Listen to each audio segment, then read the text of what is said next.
That's dope. Cold Coffee Culture, where we operate at the intersection of tech, culture, and dopeness. This is season 3, episode 6.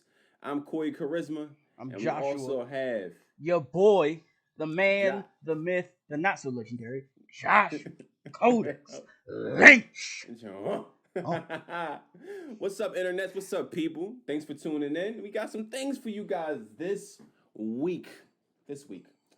But that's the first order of business. Let's do some house cleaning. A little bit of house How cleaning. are you?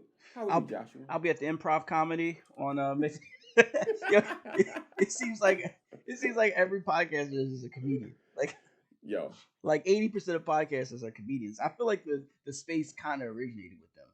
Like they were kind of the first people to be like, you know what? I'm funny. They had to find something to do. Yeah. That dry spell of comedy when no one was doing anything. Yeah, they gonna hit them heavy. They gonna hit them heavy, bro. But this past week, me and Josh went out and we seen Venom. We did. We seen it. We seen Venom. Let There Be Carnage. I was skeptical. I'm not gonna lie, no cap. I was kind of skeptical. Title a little bit mid 2000y. Just being honest. Let There Be Carnage. Just like a little bit. Could have just been Venom too. Yep. Could be. They had to get that Carnage, that Carnage plug in, bro. Like, you know what's crazy to me? Like, I thought about this. I was like, if you would have told me 15 years ago, 10 years ago, that there would be a Carnage movie, like a Venom and a Carnage movie, like their own movie, I would have been like, get out of here. Like, no way. Like, no way.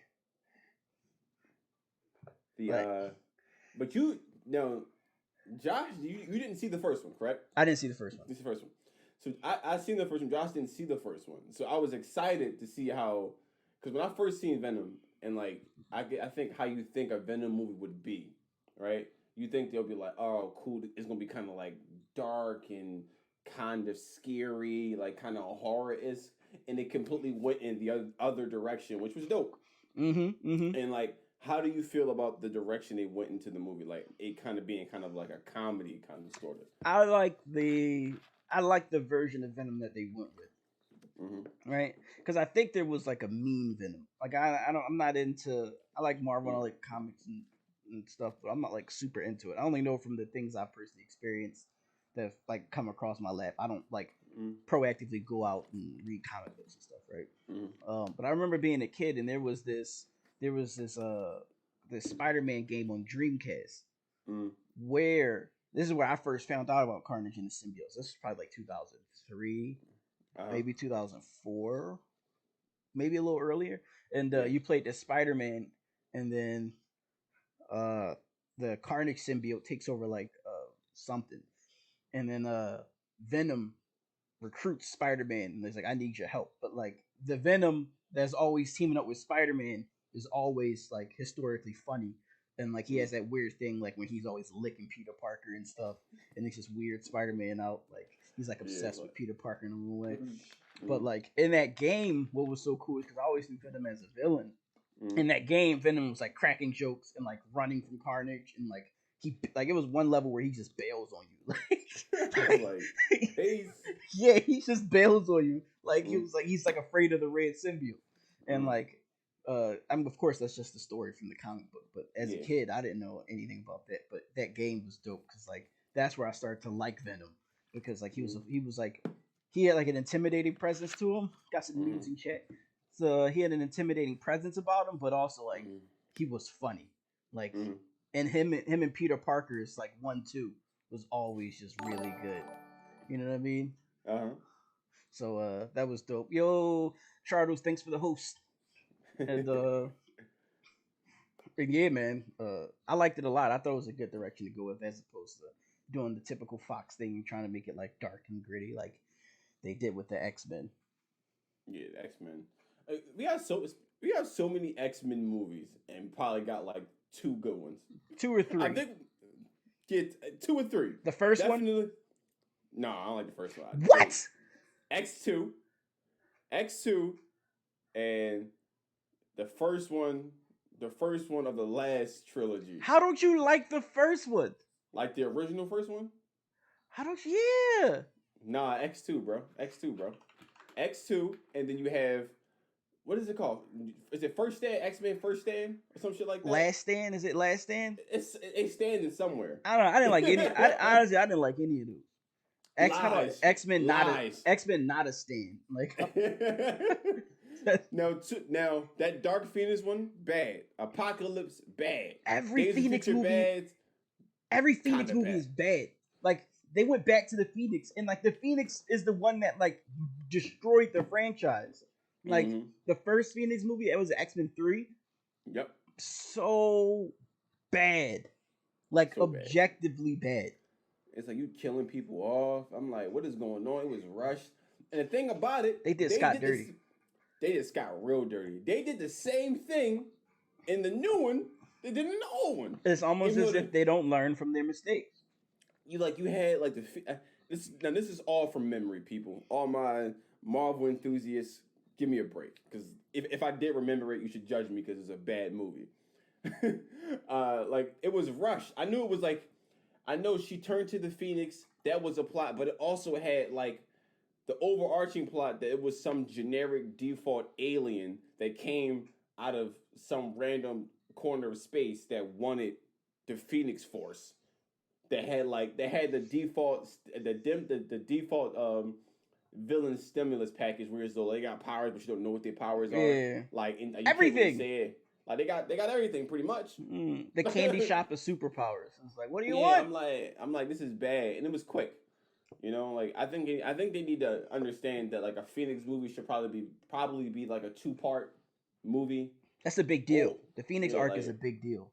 Like it's not like the Phoenix arc is low key like how they did the Infinity Stone saga. Like how they like sectioned that thing off across so many different movies. Yeah, it kind of got to be like that, to be honest. It really does. You know, that's like a major X-Men arc. That's like one of the biggest X-Men arcs. You're absolutely right.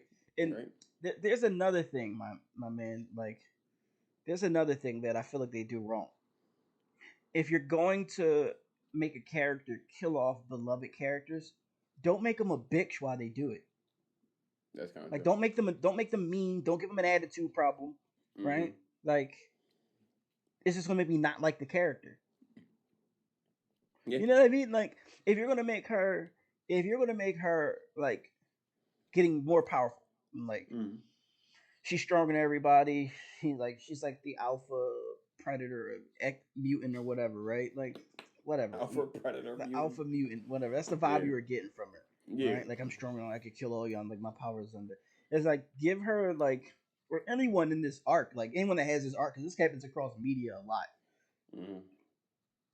Give them like a struggle.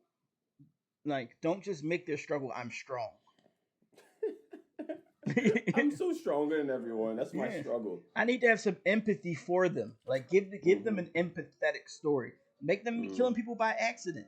Make them remorseful when they do it. Don't just make them kill somebody and just saunter off. It's like this person raised you. Like, didn't she kill Professor X? Yeah.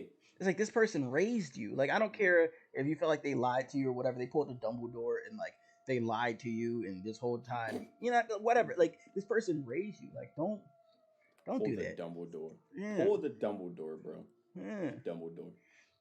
And yeah, man. Like, I just like make them empathetic, like, and give them like something I can relate to. Like, maybe make Jean Grey. I don't know, I'm just spitballing here. Yeah. Make her like saying like pull a say like, you and Professor X are wrong. I'm gonna rule the world through tyranny and force you all to like get along. And like, you could do an arc like that, like with like the Superman, like evil Superman Red Sun arc or whatever. Like, he just like, I'm gonna make everyone get along, and then like at the end, if they're gonna make her a bitch, and like at the end, like when they take her out, she's like, look at you, you're working together. This was the plan. I made myself the villain so that you all will see. You know what I mean? And then everyone's like, oh man, oh wow, guess we're not so different. I guess we can get along. I guess this can work out. You got Soldier Corpse with like a mutant in the core. You know what I mean? And then like the mutant does things like the mutant provide shields for the soldiers, and like through grouping together, the military finds a newfound respect for mutants. It's like, hold up, this actually works out. And then like maybe like it'll be like a scene where they go back home after the war, and then like somebody shitting on a mutant, and then like the people that serve with mutants are like, no, fuck that, we fuck with the mutants. That person had my back, and then like I don't know, like something like that, and like she unites them by becoming the evil figure. That could be dope. And that's pretty much it. Look at you writing. Look at you. 10 minutes. That could be a story like Rogue. I guess. And the apocalypse story was done so bad that I'm like, one, the suit that the dude had on, it looks so bad. Like it looks so bad. Like the apocalypse movie, like it looked like a sci-fi original movie, bro. Like it looked horrible. It looked that bad? Like a sci-fi original movie with a good budget though. Not that bad of a budget, but like it's like, yo, this belongs on TV. Like this is how is this a blockbuster? How is this like a third or fourth installment in some type of trilogy or some type of series? It didn't seem like that. Yeah, it is bad. They had the dude. They had Poe Dameron in it too, which sucked. It was like, yeah, my man. I was hyping. You got Poe in there. You got Poe Dameron in there doing his thing. Wasting my man great talents. Waste of such talent. That dude is good. Remember Ex Machina? Yeah. Man. Yeah, Ex Machina was good. I like how we just like, I guess it's the telltale sign of how good the Venom movie was, because we completely got away from it. Oh yeah. It was just a movie. It was solid. Like it wasn't like, it was just okay. Like it's not even nothing to really grade. Like it had funny moments. It was dope. Like I feel like this was more, I feel like this movie was like how this movie was the equivalent of a transitional champion. Like the biggest dopest part of the movie was like, oh snap, the third Spider-Man movie. that was the best part of the movie. Yeah, pretty much. Spoiler alert, boys. Oh yeah, my bad, yo. But everyone knows there's going to be a setup at the end of the movies. It got YouTube people. Listen, but yeah, that was it. It's really nothing much to say about the movie, to be honest. What else? I like the what's the main character's name? What's the dude that plays Eddie Brock? Eddie Brock. What's his name? Tom Hardy. You right. Did you about to call him Matt Hardy? I was about to call him Matt Hardy. That's one of the Hardy brothers. Was that Matt? V1. What is that? What was that? V1. What does that mean? I don't know when they was doing that version 1 Matt Hardy thing. It was just like, it was vague and it was kind of No, he got that whole version 1 gimmick because he got his contract back because he posted something on the internet, and that was kind of the birth of the internet around 2004. 2005. Oh, it was like a obscure, like I don't really understand. It's like just some random technology reference. Yeah, exactly. I could slam a tornado. I could dry up a sea. Wasn't that his song? Yeah. It's actually pretty good. It's really good. How he didn't get put over, whole nother podcast, whole nother story. Yo, he was about to, but I think if he had just... The thing that's crazy to me is that they called Matt Hardy a little guy, but if you look at him, he's like a big guy in the modern wrestling era. He heavyweight. Yeah, like Bull's big. He's like 6'2", or something like that. 6'1", 6'2". 6'1", 6'2", dude was like 230, 240. Man. Thick. Man. If he had got his body right, I think he could have got a... He was probably never going to get a push. He probably was never going to get a push. Somebody didn't like him backstage. They put his wife in an arc with the dude that cheated on him. Yeah, and he didn't win the rivalry. It's like the Edge cheat. So the people that don't know, Matt Hardy had a rivalry with Edge. Uh-huh. Edge had an affair with Lita, who was Matt Hardy's fiance at the time. So what does the WWE do? What does Vince McMahon do? Let's put him in a rivalry. Makes them work together, right? They hate each other. Makes them work together. And then what also does Vince McMahon do? You're gonna lose to the guy that fucked your fiance, and then fires him. Lost the rivalry. Got fired. And then gets fired, dude. And Bull's still on TV with his show. Remember they did that weird that weird segment where they was low key just having sex on TV? Bro, Him and Lita. it was so cringe. I remember as a young boy, I really thought I was about to see like sex for the first time, dog. I'm not even gonna lie, like no cat. But I remember they were like broadcasting on like the CW or what was it called, TBS 17 or whatever it was called back then. What was the old one that played like the Parkers? What was it called? It was UPN. UPN. They were like on like this little TV in the kitchen. I was doing dishes as a kid. And that one on Fridays, I didn't mind my dish night being Friday because you had like a good run. I think like The Simpsons would come on, and then like Family Guy, then Malcolm in the Middle, and then like wrestling. Like it was just like a good run. So I didn't mind like doing chores in the kitchen on Friday. And then I'm watching that show, and like throughout the day, like there's a show, and like, the live bed match with Edge and Lita. I'm like, yo, this is about to be porn for the first time, dude. Like thinking I'm gonna see porn on public television. Like, get the Jergens ready. Get it ready, dude. I'm like when it came on, like I'm in the kitchen and I like turn down the volume a little bit and sit close to the TV because I don't want to come and see what I'm watching. What you watching, brother? Or UPN 17. Mm. And then they're just under the cover the whole time. Oh man. I think he said that they like really did something under there too, because they was on something like they weren't supposed to, but like. Listen, man, when the crowd's screaming your name, brother, you know you gotta shoot. It was you a kink. You gotta break the script. You gotta shoot, brother. It was just a little kink. Yo, imagine how uncomfortable Lita was. Like we talk about Matt Hardy, but also like imagine how uncomfortable Lita was. She was like, yo, like I kind of feel like a piece of shit about this, and like, yo, she ain't feel bad. Matt was fired. I think Matt was in the hospital because he got injured from doing that TLC match. And she started riding with Edge and started riding Edge and start. Can you imagine? Like, oh my, like that's like pre-text and pre-FaceTime. I was like, hey brother, hey Matt. Somebody gives him a call. One of the boys in the locker room. I don't know if you know this, but I heard Lita's riding with Edge, yo. She's going to hey brother, she's going to the next town with Edge. You know what I mean? The boys in the locker room thought we should let you know. So he calls Lita, and she's like, oh, we're just riding together, you know, because they were in a faction too, right? I think like Lita and Edge were like friends for a while too before Matt started. I think they were friends. Yeah, they always friends. That whole little clique, that whole little clique, because the tag team division was really, really close because they was doing matches together every week. They was just mixing and matching doing matches. So you know, Edge tried to be like, oh, we weren't really friends. It's like, come on, bro. What, bro? Yeah, he tried to. He tried. Any man I let spear me off a ladder, it's my friend. Y'all had Y'all had iconic matches together. Y'all made money together. Y'all did business. Listen, brother, we may not be friends, but you did business. You went into business together, brother. Did business. All right? And in this business that we work in, the Hurt business, brother, all right? It's one of the most secret bonds. The boys on the road.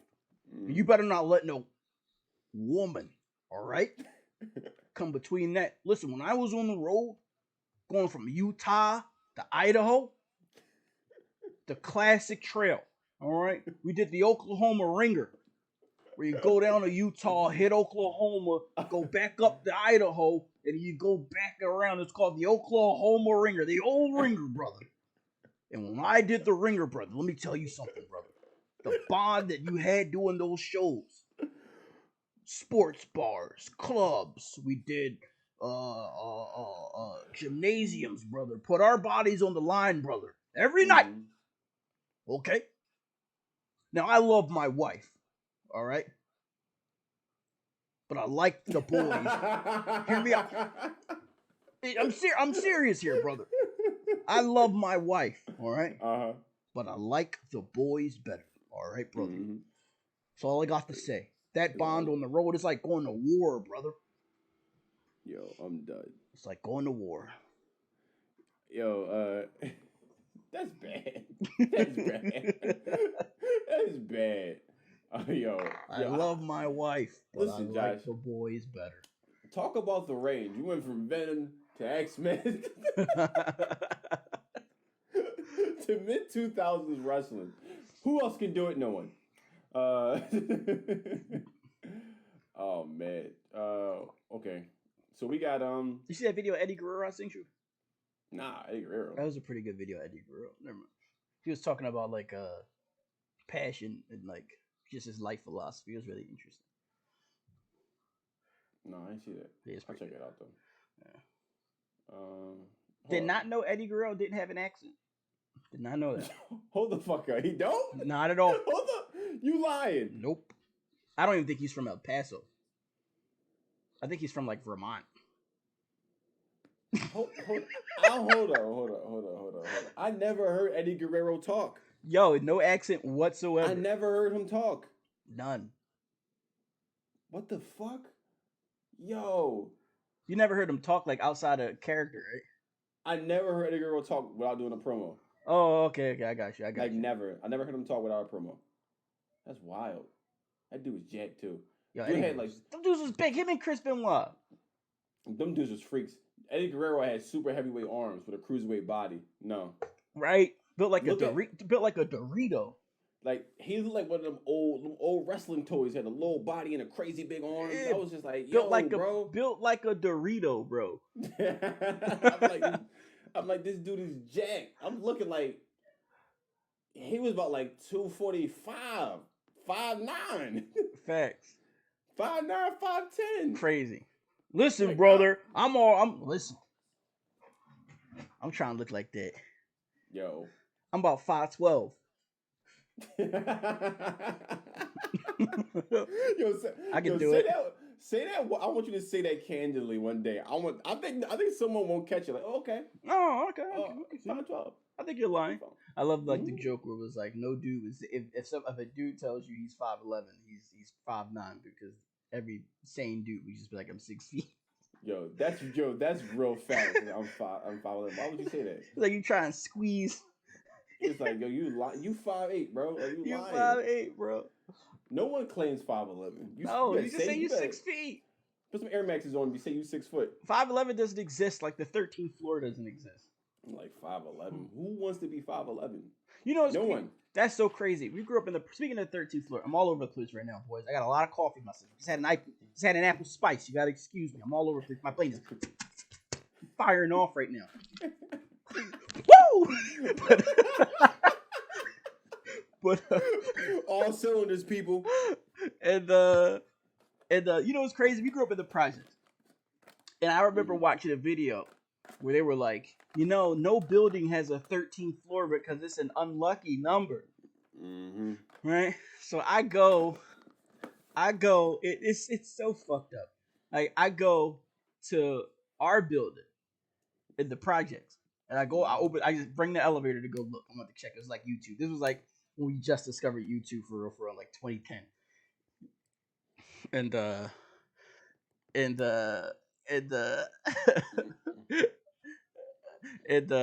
I look on the joint and it's like 13th floor in our building. So I'm like, that's a lie. This is a fake video. You failed me. Prototypical Watch Mojo list video. And then we go to like Center City, and I think we were like going to my mom's job to like pick something up from my mom's job. And lo and behold, there's no 13th floor. There's no 13th floor.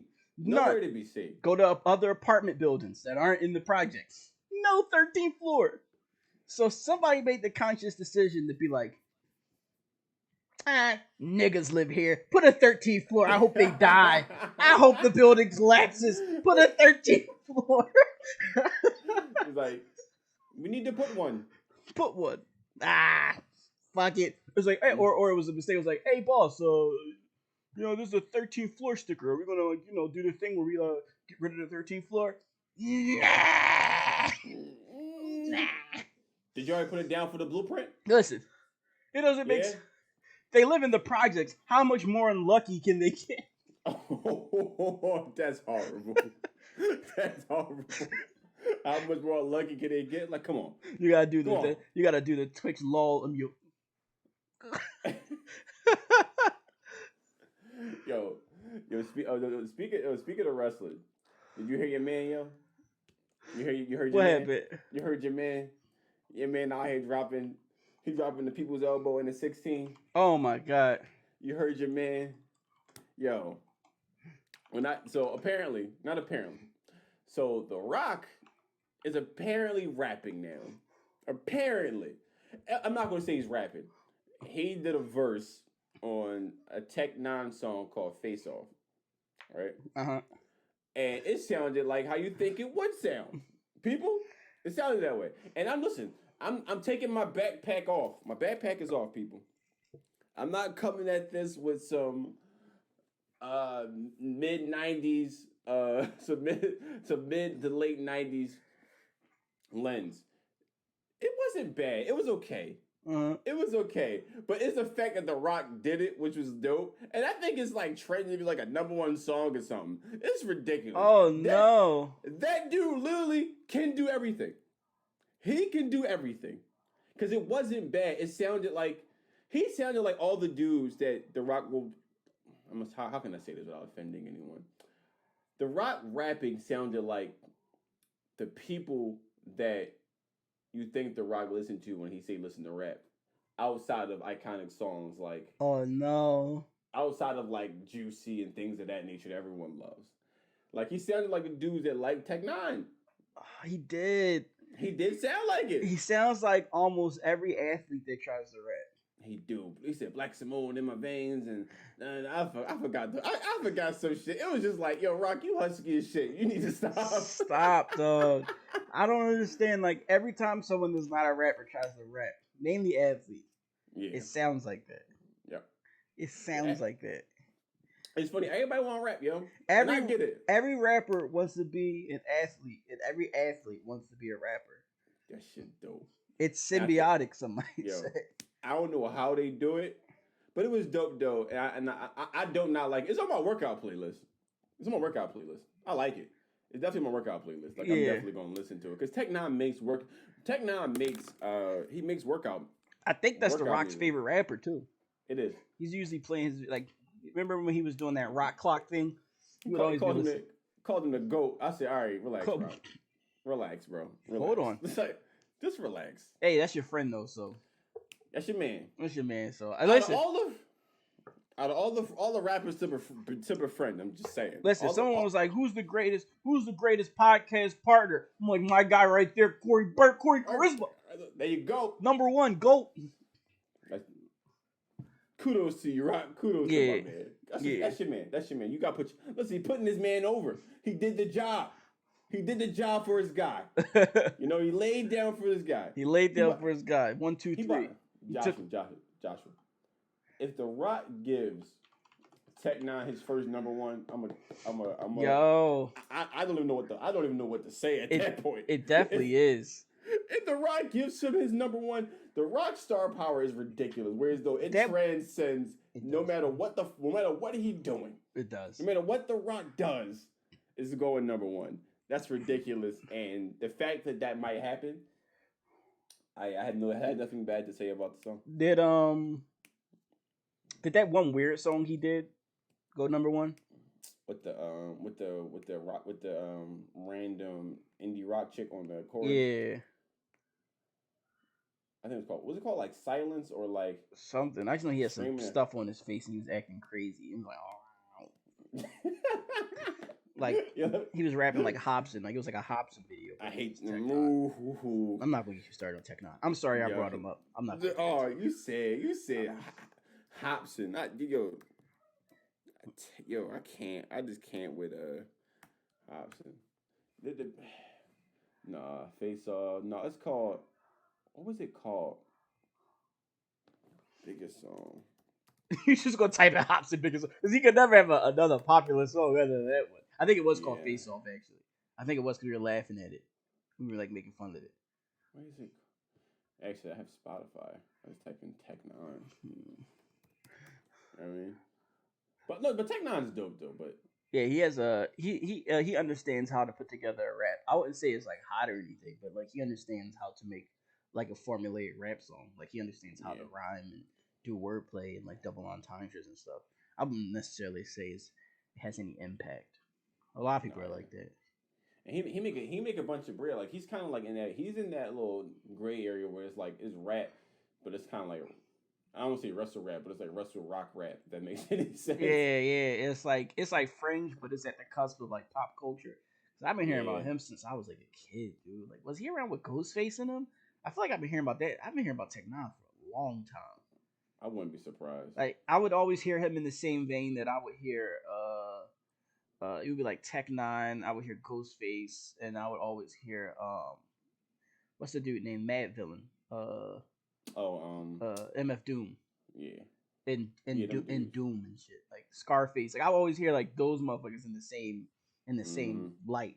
I just never went and listened to Tech Nine until like he made that popular indie song.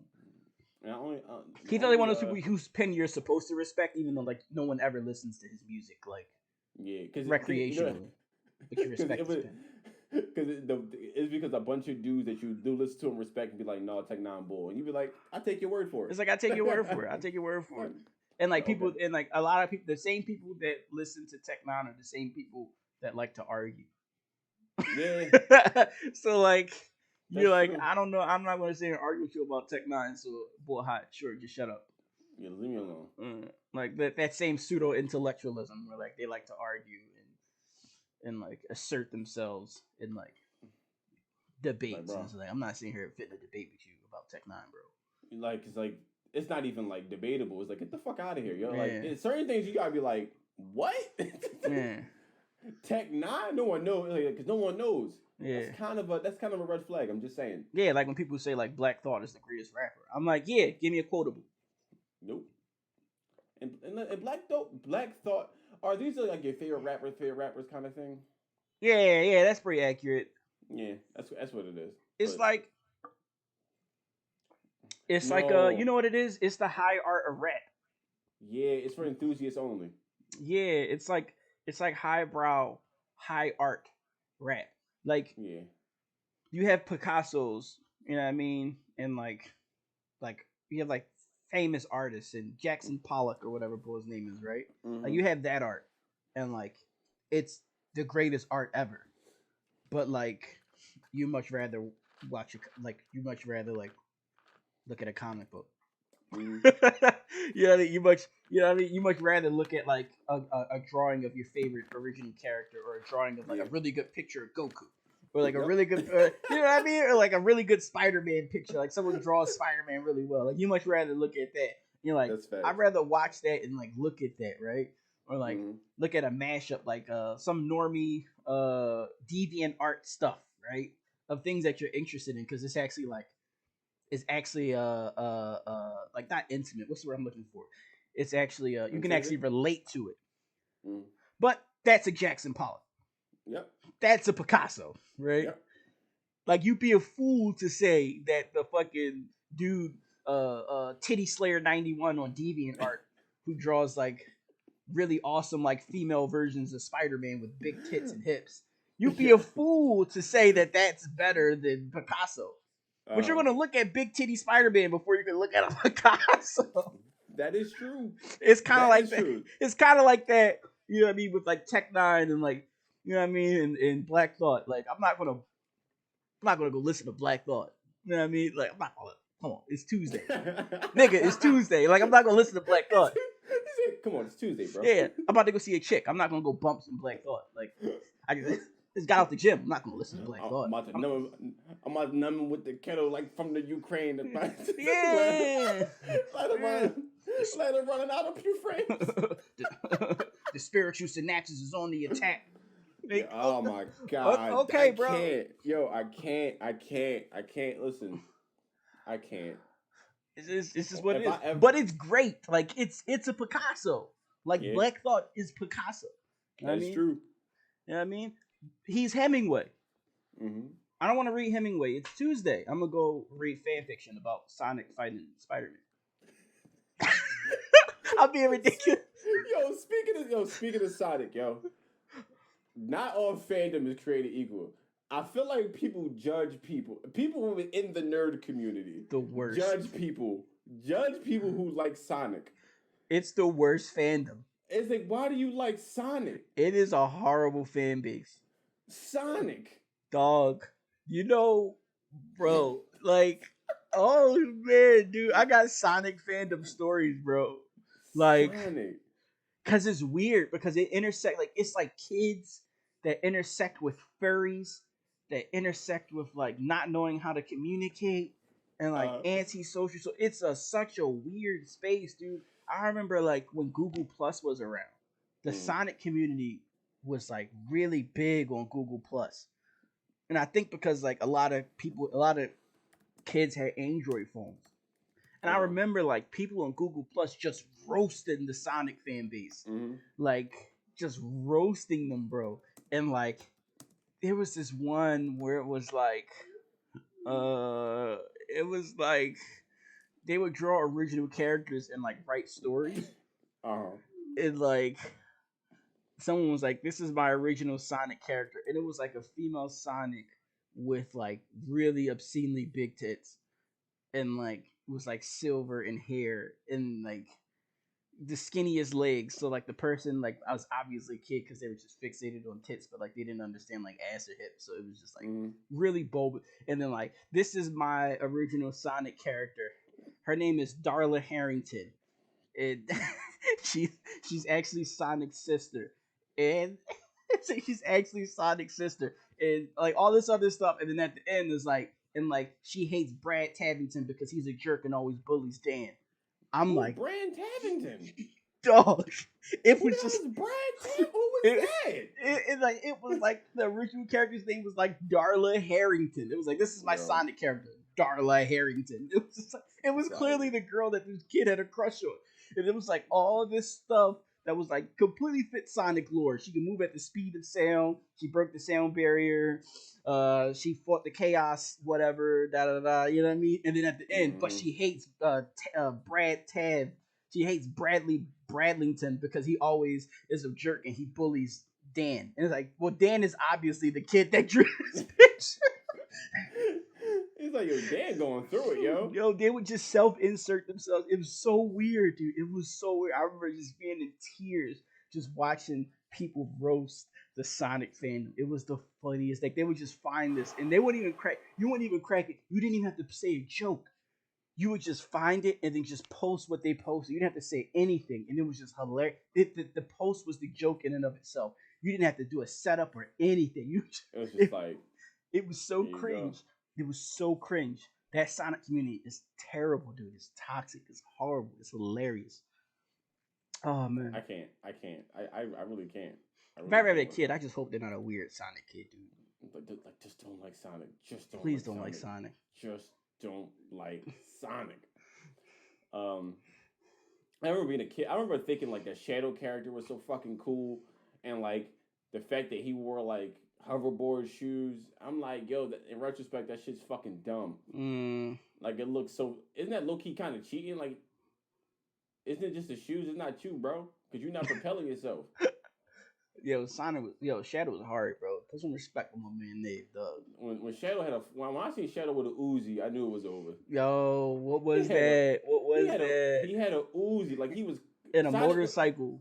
Yo, he was clapping people. He was. When he was clapping people. He had a motorcycle when she was faster than. Yeah, so he just had the motorcycle to be a badass. Yeah. He just had it for that. Like, I'm a badass. I gotta have a bike. Fuck was he? Fuck was he? Not V-Man. Fuck was the boy name? Digimon. Beelzebub. Fuck he Beelzebub. Like, I gotta get a bike, bro. Yeah. But you can run faster than that. You technically not even. Your shoes are technically a vehicle because you're not running. You're not running at all. Yo, remember when Beelzebub capped Lionmon in Digimon Season 3? Bro. Yo, he really shot him. Like, he shot him. Like, I gotta look that up. He really capped my baby. He really shot. Blah. He really shot boy. Like, I remember being a kid, like, watching Digimon, and then Season 3 come out, and it's like, oh, this is different. It's like, okay, I can vibe with this. This is a little different. And then, like Ricky. Leomon, like, pieces up. Leomon, like, finally gets into a fight and like pieces up Impmon, and then he goes to go save the little girl, and Beelzebub just pulls out a shotgun and shoots a hole through him, and then like he dies. And as a kid, it was just like, yo, did he just die? It's like, yo, he dead, like he gone. Like, it's like, oh, he gonna come back as an egg. It was like, this the digital world. Like his source code got erased. It's over. And then Impmon felt bad about it, and he becomes her Digimon. That was a good Digimon art. That was dark and gritty Digimon. Yo, People sleep on Digimon season 3. Season 3 low key was fire. It was the best one. Yo. I think it was the best, most overall, most well-rounded Digimon. It was episodic too. You're like season 1 was dope. It was the first one. It's the original. What can we say about the original? Season 2 was really good. It was a really good close second to the first one. Mm-hmm. Season 4 just had a dope theme song. It was trash though. Yeah, besides theme song, wasn't really good. Yeah. They gonna turn them into Digimon. I'm like, come on, yo. Don't. Past as we head to the future to reclaim the digital world. Faith in ourselves as we trust in each other. We live by the last. Hey, buddy, I'll take it from here, buddy. Okay. As we work towards one solution to a spirit evolution. I'm not going to sing that part because it's culturally insensitive because it sounds like some Hawaiian stuff. So I'm going to cut that out. Digimon forever. Yo. That was a good show. You know what's funny? I don't think he shot Bull. What did he dig his claw through him? Yeah, that's corny. I'm going with he shot him in my lore. He shot my man. In my lore, he shot him and then released a diss track. Yeah. he sent it to the Digi-Destined. Who shot you? Who shot you? Yo. Because I feel like Leo Man got mad respect but didn't put in no work for some reason. He didn't put in no work. He was just husky. Yeah, like he was like the Kevin Nash of like Digimon. Yo, like he looked the part. Like it's like if you showed everyone like the Digimon lineup with no context, you'd be like, yo, who the strongest one? Or who Bull? Who's the guy? Yeah. You'd be like, no, the Lion Bull is definitely the dude. He's the guy. It's him. No. It was like when we was at my uncle's house and we was watching wrestling. Mm-hmm. And then Ezekiel Jackson was on screen. Uh-huh. And then like this old head that just don't watch wrestling, like, yeah, he the one. He gonna be a champ. So he the one. Yeah. What is he, Neo? Like, yeah, he the one. He's like, he gonna be a champ one day. And we was like, oh wait, I get where you coming from, but no, that's not how it works here. You got at least another 15 years before we get a black champion. Sorry. It's like yeah, it's not gonna be Ezekiel Jackson. It's not gonna be Ezekiel Jackson. The Sir Scoop Slam. No. Mm-hmm. Oh shit. Well, what we got next? Meekmill. Yo, okay, so Meekmill released Expensive Pain. Dope album title. I'm not feeling the album cover art. Now, I wasn't even expecting or looking forward to the Meek album. Like, I was not at all. And if you haven't listened to this album, I'm not gonna say don't listen to it. Go listen to it. You know, I'm from Philly. Go stream Meek Mill's album. By all means, stream it. You know, as much as you possibly can. It's just that it sounds like a Meek Mill album. It sounds like an album that Meek Mill's is just. He sounds like the word is it sounds like a Lil Durk album. It sounds like he's trying to sound like someone else, which I wouldn't say is a bad thing. Maybe he's trying to change. He's trying to change and adapt his song. Change and adapt his sound. To be honest, you got to. And I'm sorry, Meek Mill. He kind of cursed himself. On every album, you got to have a dope intro, and he didn't have one. Great sample. He has like the Nas "Hate Me Now" sample, which is dope. It just wasn't a really dope intro. I don't think anyone hates you right now, Meek. Yeah. You're actually quite beloved. Yeah, I'm like, honestly, the only song that I really like from this is the Flamers Flow that came out months ago, which I guess was like a throwaway, but it kind of caught everyone liked it, and it's like a minute and 40 seconds, a minute and 30 seconds. I'm kind of rapping. I'm like, that's about it. And like, I think that another issue is the fact that Championships was that's kind of Meek Mill's magnum opus at this point. It was like, yo, Championship was like your best album. Like Championship is fire. Like it's dope. Like the album is dope. The story around the album is dope. The lore around the album is dope. Just the overall packaging of Championship. Like, Bull got out of prison. He did a prison reform thing, and it came out at the end of the year. It was dope. He had Rick Ross, Jay-Z features. He had like club bangers. He had Uptown Vibe. He had What's Free, Respect the Game. Come on, it was dope. And I just feel like this wasn't. This I feel like in retrospect, in the grand scheme of things, it's going to be like, yo, remember that album that sounded dope? It sounded like it was going to be dope, but it actually wasn't dope. It's just going to be that. And it's really not much. It's really not much to it. It's really not much to it. It's hard to follow greatness. Yeah. Hard to follow greatness. I do like him modernizing his rap. I think for what he wants to do, because also a Lil Durk, like he's also mimicking Lil Durk. He's also mimicking a lot of local Philly artists, because I think he's around them a lot. Because like Durk is very much kind of like, to me, that Philly sound, which is like that song singy, struggle rap type music. Yep. And I like it. Like I'm a big Durk fan. Like I think he's the perfect in between like trash rap and like with like a moral compass. It's like Rick Ross without the luxury rap, but like for young niggas. Like you know what I mean? Like I like it. I'm a fan. And I haven't listened to Expensive Pain yet, but I definitely hear it, and like he's kind of adopting. He was looking for it for a while. Like he was hanging out with the dude Meekmill, and who's that other the other dude that does the rap. He does like he does a really fast rap. He's an influencer. He raps, but he's always talking about like struggles. He does little skits with like people dying and getting shot and stuff. He was hanging around them a lot, inviting them out. I think he was like, he surrounded himself with young energy so he can figure out how to modernize his flow. You do have to adapt. Like that's important. Like you gotta adapt, because you can't be rapping like this 2012, bro. Like people don't want to hear that shit no more. No, it's over. It's changing of the guard. Just change it up. Yeah, you start changing it up. Drake does it all the time. I always say, if Jay-Z can modernize his rap, he added a hint of new young nigga shit, but like it's a little sprinkle. Just a little sprinkle. A little sprinkle, you know what I mean? But like if Jay is egoless enough to do it, then there's no excuse for anybody that raps to like not modernize their flow, update their fucking source code, update the kernel, bro. You gotta update that kernel. You gotta have some modern rap, some modern drill trap beats. You gotta have some, you know what I mean, some modern sing-sangy flows. You gotta be catchy. Dumb down the wordplay a little bit. A little bit. And you only gotta dumb it down in the sense of like making it like dumb. Like just turn down the Tech 9 and the Hobson. Just turn it down just a little bit, and that doesn't make it dope. I mean, that doesn't make it bad.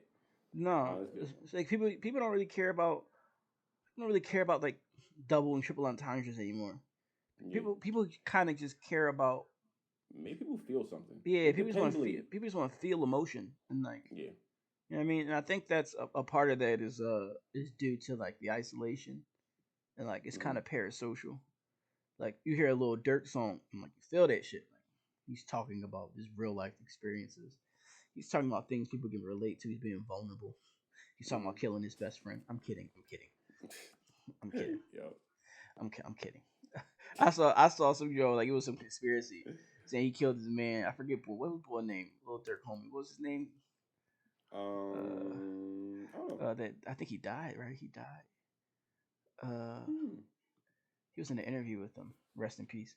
But somebody was like, he killed him. He got him set up because like he was about to he wasn't playing by the rules.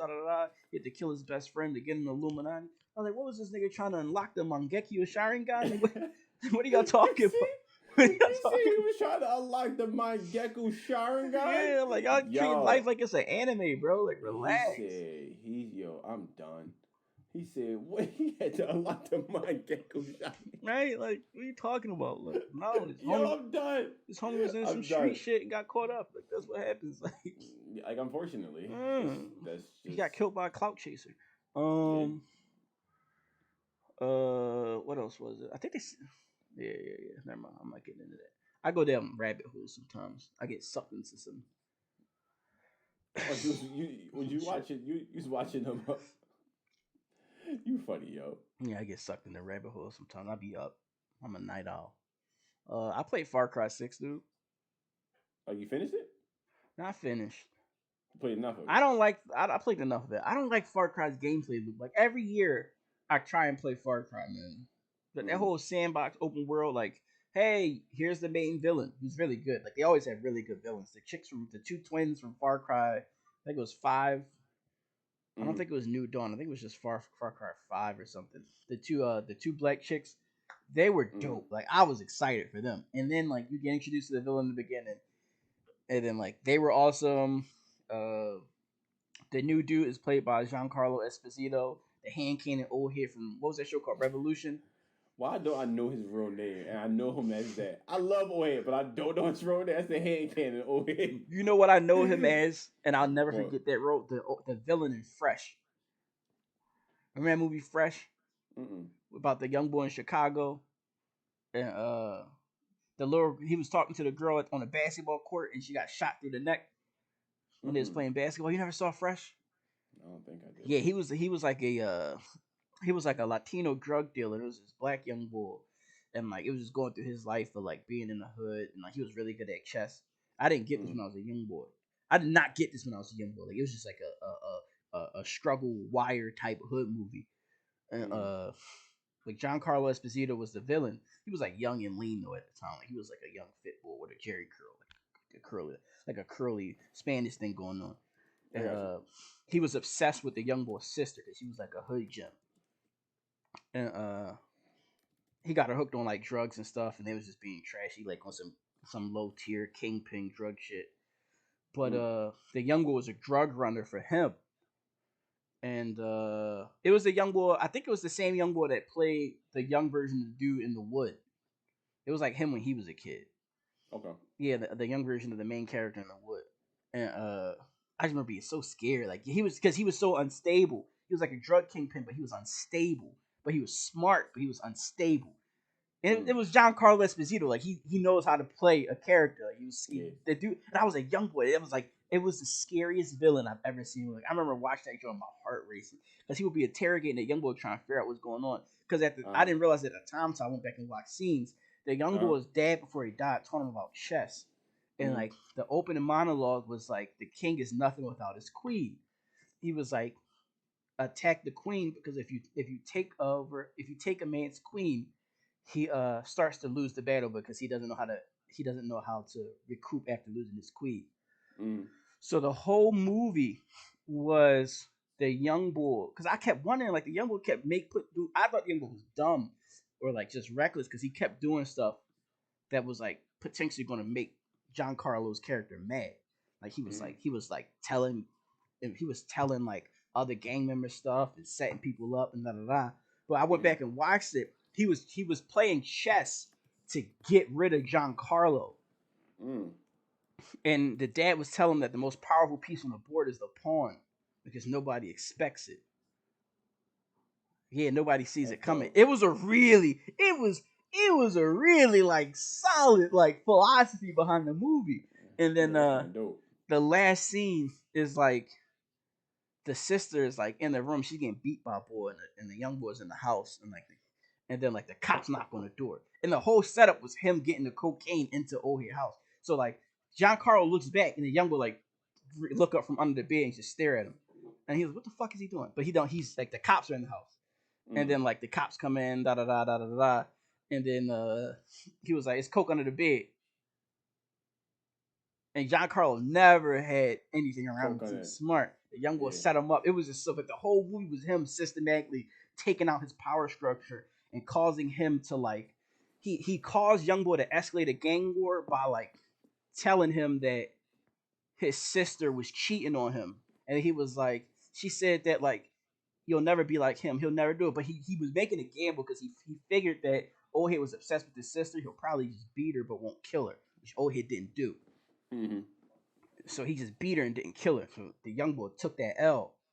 And then like that caused him to start a gang war, which caused him to overextend his resources. It was a crazy like young boy was playing Ohe. And I didn't peep until and he had a homie that was like really into drugs, and the young boy ended up setting him up because he was too. It was like he was like they were like 1 and 2 in the organization, and then like, and I mean, and he found out that like one of them was going to get killed, so the young boy set him. It was crazy, bro. The movie was crazy.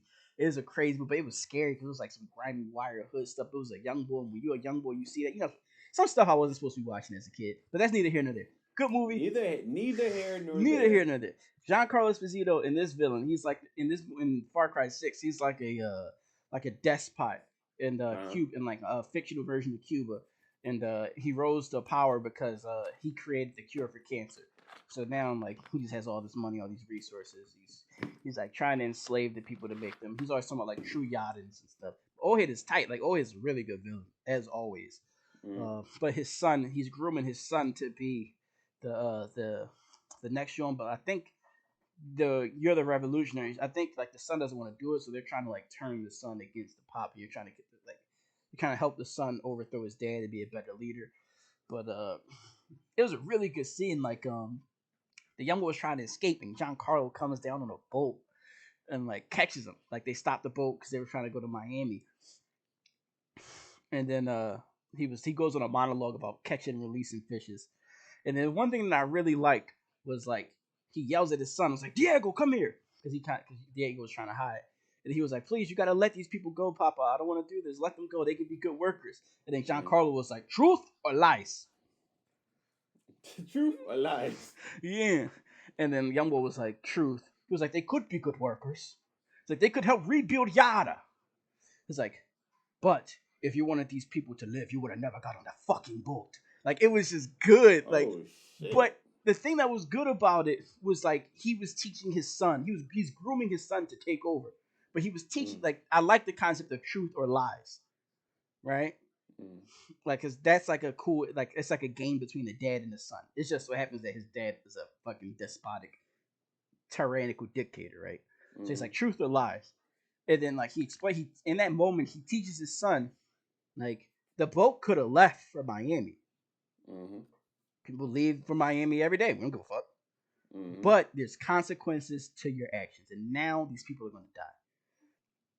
And then and there was one line, like I think this is going to come up later, but the son was like, it was a real genuine line from Giancarlo. The son was like, Dad, Papa, I don't want to do this anymore. And then Giancarlo, like it was like an honest moment. He was just like, we have no choice. We have none. But it was like interesting. Like everything else was like a monologue, showmanship. But that line was interesting, the way he delivered it. He was like, we have no choice. Yo, John, boy's a hidden gem. Yeah, boy was. He wasn't supposed to be as big as he got. Nah. I put Giancarlo in the same boat that I put the old head from Westworld. Yeah. That played the dude in Shaft. Yo, that dude is amazing. I love that old head. Yeah. If he in it, he getting to watch. I'm watching it. If he's in it, I'm watching it. If he that dope to me. If he in it, I'm watching it. Yeah, I'm in the same boat. That old head is good. That old head is good. He don't do nothing wrong. Even that role in Shaft, he was what was the boy's name in Shaft? Peoples Hernandez. Bro. My man name was Peoples. He threw the drink at boy. He came downstairs. He was like, you know what this is? You know? This is Egyptian cotton. This will have your share check. But it's the way he would leave out vowels and shit. It was so perfect that like the Latino community was like, he not Spanish? It's like he not Dominican? Hold up, he not? It's like, no, you're black dude. He's like, he not Dominican? Yo, I thought he was. That's how good he played that role. That's a very hard thing to do. It's like, hold up. Cause like when you fool somebody, when you fool a native speaker, it's a very hard thing to do. Yo, and that's boy, testament. That is a testament. I like boy. Yeah, this is where I have your shares checked. Yeah. You see this, Rand? You see this? You see this? That joint was good, bro. Shit,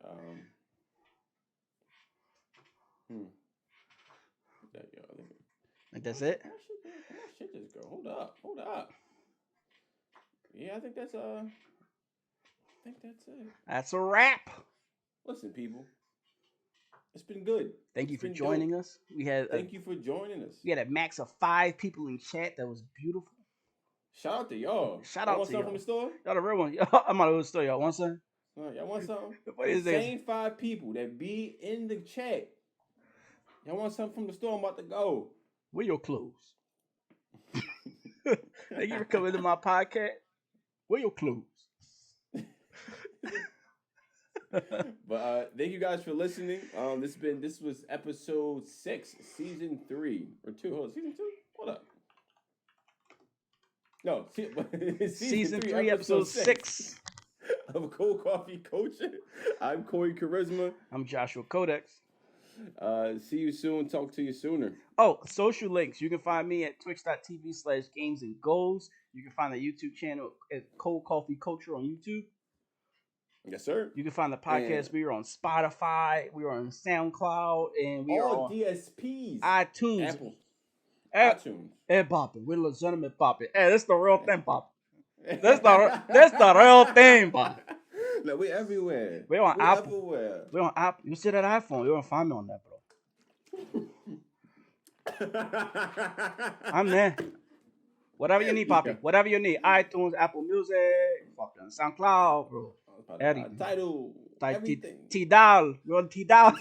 T-Dial. We're on T-Dial, bro. It's like, huh? We on what? T-Dial. T-Dial. T-Dial. Hey. Puff Daddy. Jay-Z. I said Puff Daddy. Jay-Z. No, it's funny. Jay-Z. No, it's funny. That would make somebody be like, oh, okay. Yeah, I know something about Pop. I know. I got you, Pop. But y'all be good. We'll see you guys soon. Stay frosty, whatever that means. That's dope.